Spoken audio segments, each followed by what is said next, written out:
पे हम लोग जो प्रीवियस ईयर के क्वेश्चंस हैं स्टैटिस्टिकल मैकेनिक्स पेपर में, उसको हम लोग डिस्कस कर रहे थे। तो इसमें हमें क्वेश्चन मिला कि यहाँ पे एक पार्टिकल का जो है तुमको ट्रेजेक्टरी निकालना है फेज स्पेस में, जो कि सिंपल हार्मोनिक मोशन कर रहा है। तो इस क्वेश्चन का जो आंसर है, this is something which you I think you should know, you know this thing. अगर तुमने बीएससी पार्ट 2 में बोर सोमरफील्ड थ्योरी पढ़ा, सोमरफील्ड मॉडिफिकेशन पढ़ा है, तो उसमें फेज स्पेस हमने इंट्रोड्यूस किया था। जो लोग क्लास किए हैं दे मस्ट नो इट। लेकिन हमको यहाँ पर स्टैटिस्टिकल मैकेनिक्स में जवाब देना है, क्वेश्चन को लिखना है। तो let us proceed in the statistical mechanics approach. तो हमारे पास यहाँ पे क्या है, एक सिंपल हार्मोनिक ऑसिलेटर है। सिंपल हार्मोनिक ऑसिलेटर तुम लोग जानते हो क्या होता है। ये जो सिंपल हार्मोनिक ऑसिलेटर है, ये एक बहुत इंटरेस्टिंग सिस्टम है, हर जगह आता है। ये पार्ट 1 में ऑसिलेशंस पढ़ते हैं, उसमें आता है, 12th में आता है, कई जगह आता है, क्वांटम मैकेनिक्स में आता है। तो अगर सिंपल हार्मोनिक ऑसिलेटर, हम लीनियर सिंपल हार्मोनिक ऑसिलेटर की बात करें, it can be situation like this, जहां पर एक मास जो है it is attached to a spring, जिसका स्प्रिंग कांस्टेंट के है। और ये जो है, अगर इसको हम अपने ओरिजिनल पोजीशन से डिस्प्लेस करेंगे, मूव करेंगे, तो ये जो एक रिस्टोरिंग फोर्स लगेगा and it will start oscillating about its mean position. तो जब भी हम कोई ऑसिलेशन लेते हैं, we have an amplitude of that oscillation. Amplitude जो है मैक्सिमम डिस्प्लेसमेंट होता है, and this is a very interesting thing in quantum mechanics, classical mechanics, statistical mechanics. A simple harmonic oscillator क्यों लेते हैं इसको? A simple harmonic oscillator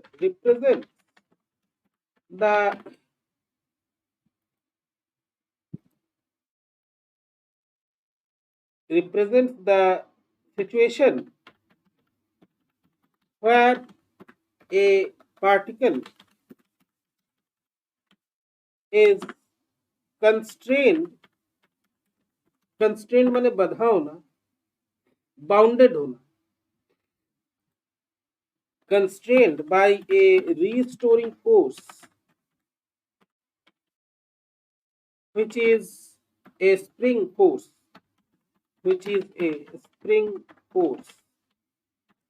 when the system is displaced from its equilibrium position। Equilibrium discuss करते हुए कई बार ये topic आया है कि मीन पोजीशन को इक्विलिब्रियम क्यों कहते हैं। Equilibrium position, then due to the restoring force, the mass executes oscillatory motion. Simple harmonic motion होता है, सिंपल इसलिए होता है because the force is linearly proportional to displacement. Harmonic क्योंकि ये पीरियोडिक फंक्शन है, sine omega t, cos omega t, इसीलिए इसको सिंपल हार्मोनिक कहते हैं। ये जो सिंपल हार्मोनिक ऑसिलेटर है, दिस रिप्रेजेंट्स, या this is very close representation of the particles, atoms या मॉलिक्यूल्स इनसाइड ए सिस्टम। वो जिस तरह से अरेंज होते हैं या उनके वो जिस प्रकार का मोशन करते हैं, ये उसको बहुत क्लोजली रिप्रेजेंट करता है, मतलब बहुत नियर अबाउट है उस सिचुएशन की। इसीलिए हम लोग हर जगह जो है सिंपल हार्मोनिक ऑसिलेटर खूब डिस्कस करते हैं। स्टैटिस्टिकल में, तुम्हारा क्वांटम मैकेनिक्स में, उसमें हम लोग देखते हैं 0 पॉइंट एनर्जी होती है, क्वांटाइज्ड एनर्जीज होते हैं। So this is a system that represents, this is a system that is very closely related to the motion of particles like atoms inside a material। और इसी मोशन की वजह से कुछ प्रॉपर्टीज अराइज होते हैं। और वो हम डिफरेंट टॉपिक्स में पढ़ते हैं, ठीक है। तो यहाँ पे जो हमारा एसएचएम है या सिंपल हार्मोनिक ऑसिलेटर जो एसएचओ है, यहाँ पे कोई डैम्पिंग फोर्स नहीं है, ये ऑसिलेशंस कंटिन्यू करेंगे। तो what we have to do, हमको जो है यहाँ पर देखना है फेज स्पेस में इसका रिप्रेजेंटेशन कैसा होगा, ट्रेजेक्टरी कैसी होगी। Trajectory means path, geometrical path, circle होगा कि लाइन होगा, क्या होगा, that we have to find out. तो इसके लिए हम लोग क्या करेंगे, फेज स्पेस है, हम लोग जानते हैं फेज स्पेस किससे बना होता है, उसमें कोऑर्डिनेट्स एक्सिस क्या होते हैं, position and coordinate axis. Since the phase space, since नहीं ऐसे ही स्टार्ट करें, the phase space is a space where the coordinates are position and momentum। Position और मोमेंटम यहाँ पे हमारे कोऑर्डिनेट्स होते हैं, माने किसी एक सिस्टम या पार्टिकल की जो आइडेंटिटी होती है उसको जो हम आइडेंटिफाई करते हैं, जो पैरामीटर्स होते हैं, that those parameters are your position and momentum. किसी एक पर्टिकुलर टाइम पे उसकी पोजीशन क्या है और उसका मोमेंटम क्या है, इससे हम आइडेंटिफाई करते हैं सिस्टम, ठीक है। This is what we are doing. Since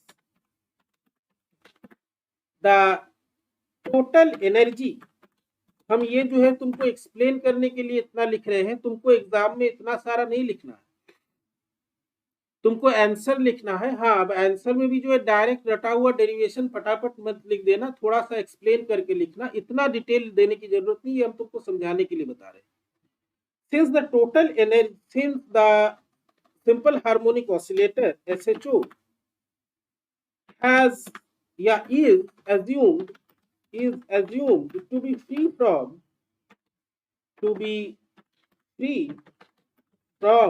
damping forces or energy dissipating factors, so the total energy is a constant। ध्यान रखना इस चीज, टोटल एनर्जी इसकी कांस्टेंट है। तो टोटल एनर्जी जो है सिंपल हार्मोनिक ऑसिलेटर का इस सिचुएशन में क्या होगा, total energy is simply the sum of kinetic and potential energy, ठीक।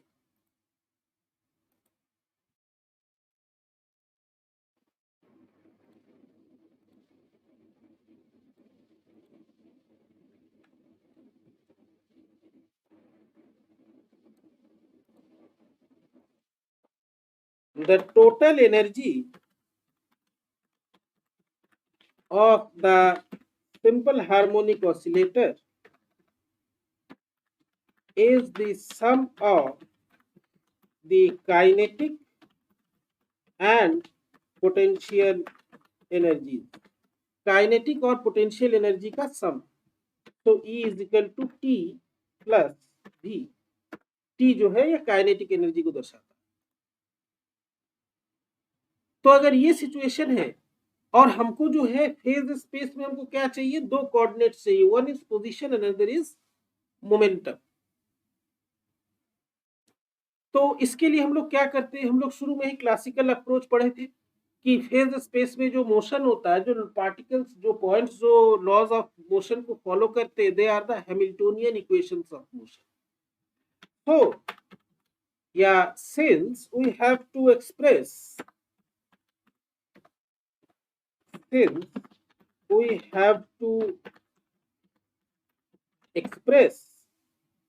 the system in phase space with position and momentum coordinates, so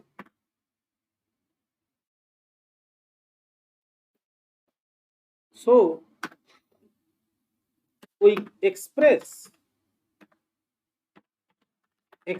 the Hamiltonian as, तो हम हैमिल्टोनियन जो है सिस्टम का कैसे एक्सप्रेस करते हैं, sum of kinetic and potential energies. So our Hamiltonian is half k q square plus p square by 2m। This one is our Hamiltonian. यहाँ पे देखो Q जो है वो कोऑर्डिनेट है और P जो है मोमेंटम। तो जो टोटल एनर्जी है जो in certain situation which is the Hamiltonian, ये हम लोग डिटेल्स में क्लासिकल मैकेनिक्स में पढ़ते हैं। So we have obtained the Hamiltonian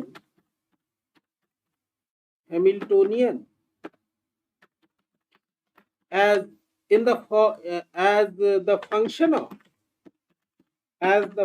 of Q position and P momentum। मिल गया हमको। अब टोटल एनर्जी भी यही है और वो कांस्टेंट है। K जो है स्प्रिंग कांस्टेंट है, M जो है पार्टिकल का मास है। और अगर ये सिस्टम इसमें जैसे क्वेश्चन में दिया गया है, दिस सिस्टम इज ऑसिलेटिंग, जिसका एम्पलीट्यूड ए है, तो इससे हम लोग क्या करेंगे? यहाँ पे क्वेश्चन में दिया गया एम्पलीट्यूड ए है। Since the amplitude is A, तो the momentum and position coordinates can be obtained by solving the Hamiltonian equation of motion,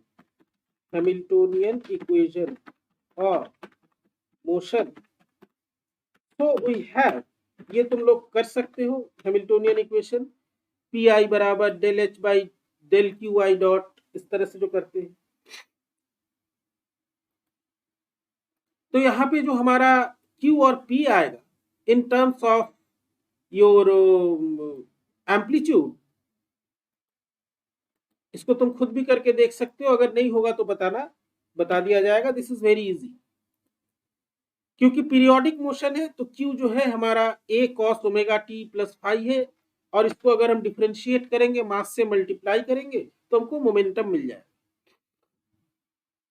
तो पीरियोडिक फंक्शन है, ऑसिलेटरी है, ऑफ कोर्स पीरियोडिक होगा। फाई जो है फेज एंगल है, ए जो है वो एम्पलीट्यूड है। This is the solution that we have got. Omega जो है it is the natural frequency. Natural frequency समझते होगे, root under K by M, spring factor by mass factor. So this is your frequency, ये frequency है oscillation. अब क्योंकि कोई damping forces नहीं है तो एनर्जी कांस्टेंट है, एनर्जी कांस्टेंट है। और टोटल एनर्जी जो है सिंपल हार्मोनिक ऑसिलेटर का, ये तुमने पिछले क्लासेस में पढ़ा होगा, पार्ट 1 या पार्ट 2 में, पार्ट 2 में ही पढ़ा होगा कि टोटल एनर्जी जो है, total energy of the simple harmonic oscillator without any damping, it is half m omega square a square, ये टोटल एनर्जी होती है। And this is the constant of motion. तो हमको यहाँ पे ट्रेजेक्टरी जब निकालना है, हमको क्या निकालना है? हमको पाथ निकालना है पार्टिकल का। हमको वो पाथ निकालना है जिस पर ये जो सिंपल हार्मोनिक ऑसिलेटर है फेज स्पेस में मूव कर रहा है। तो ये पाथ निकालने के लिए हम लोग क्या करते हैं? पाथ निकालने के लिए हमारा जो Q और P माने कोऑर्डिनेट्स का जो इक्वेशन है, उसमें से हम लोग एलिमिनेट कर देते हैं टाइम को। हम लोग टाइम को एलिमिनेट कर देते हैं, तो Q बराबर a cos omega t plus phi, और उससे जो P निकला, इन दो, एक cos है एक साइन है, इसमें से हम क्या कर सकते हैं? Q स्क्वायर और P स्क्वायर को जोड़ करके ऐड कर दे, यही प्रोसेस होता है। तो इसमें से जो है टाइम एलिमिनेट हो जाएगा। And trajectory is the equation between the coordinates, coordinates के बीच का इक्वेशन होता है, उसमें टाइम नहीं रहता। टू ऑब्टेन द ट्रेजेक्टरी और द पाथ, या इसको और द इक्वेशन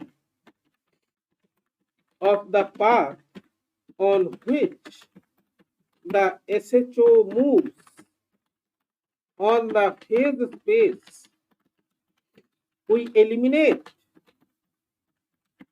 t, टाइम को हम लोग एलिमिनेट करते हैं। तो यहाँ पे तुम्हारे पास दो इक्वेशन है, एक Q a cos omega t, ये इसमें से हम टाइम को एलिमिनेट कर सकते हैं। और दूसरा क्या हम लोग यूज करेंगे? दूसरा ये यूज करेंगे कि E is a constant. Half M omega square A square, M constant है, ओमेगा कांस्टेंट है, ए कांस्टेंट है। तो ये जो दोनों इक्वेशन है जहां पे हमने कर्सर रखा है, this one and this one, इसको अगर हम सॉल्व करेंगे तो हमको Q और P में एक इक्वेशन मिलेगा and that equation is of this form.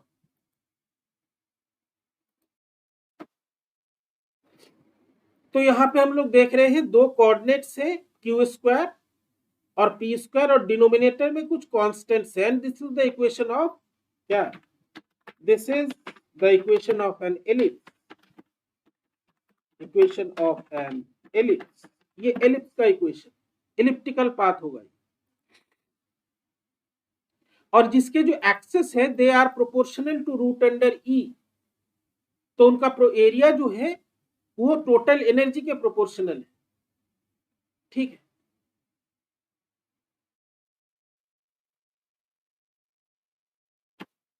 the axes are proportional to the root over e।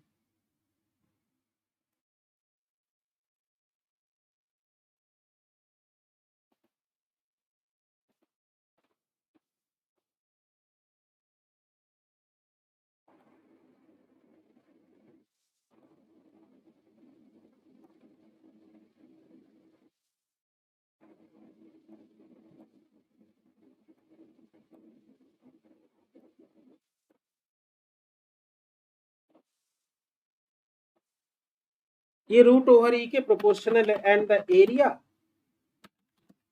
Is proportional to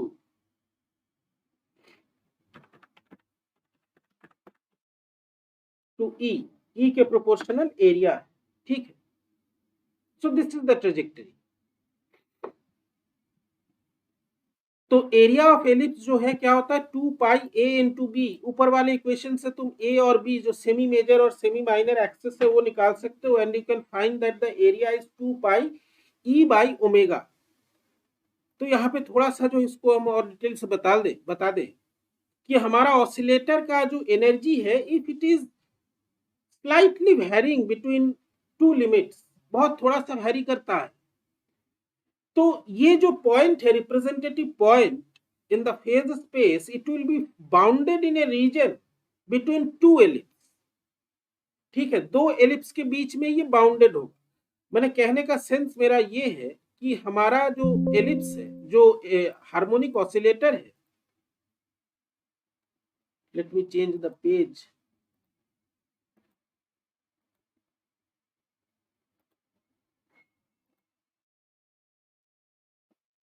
If the energy